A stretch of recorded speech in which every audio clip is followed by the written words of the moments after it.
Hi friends, good morning. இன்றைக்கி உருளைக்கிழங்கு முருங்கைக்காய் போட்டு ஒரு அவியல். அதுக்கு 3 வரமிளகாய், அரை மூடி தேங்காயில் கொஞ்சோண்டு தேங்காய், 2 பல் பூண்டு போட்டு ஃபஸ்ட்டு லைட்டாக பொடி பண்ணிக்கோங்க, தண்ணி ஊற்றக்கூடாது. அப்புறம் பேலன்ஸ் உள்ள எல்லா தேங்காயும், 1 ஸ்பூன் நல்ல ஜீரகம், 4 சின்ன வெங்காயம் பொடியாக கட் பண்ணது, 2 கொத்து கருவேப்பிலையும் போட்டு குறை குறைன்னு அரைச்சி வச்சுக்கோங்க. அப்புறம் நான் 3 உருளைக்கிழங்கு, 1 முருங்கைக்காய், ஒரு 25 சின்ன வெங்காயத்தை இது மாதிரி நீட்டு ஷேப்பில் கட் பண்ணி மஞ்சள்தூள் போட்டு தண்ணி ஊற்றி வச்சுருந்தேன்.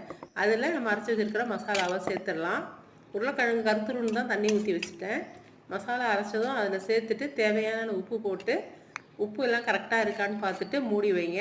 ஒரு 10 நிமிஷம் கழித்து பார்க்குறப்போ ஓரளவுக்கு ட்ரை ஆகிருக்கும்.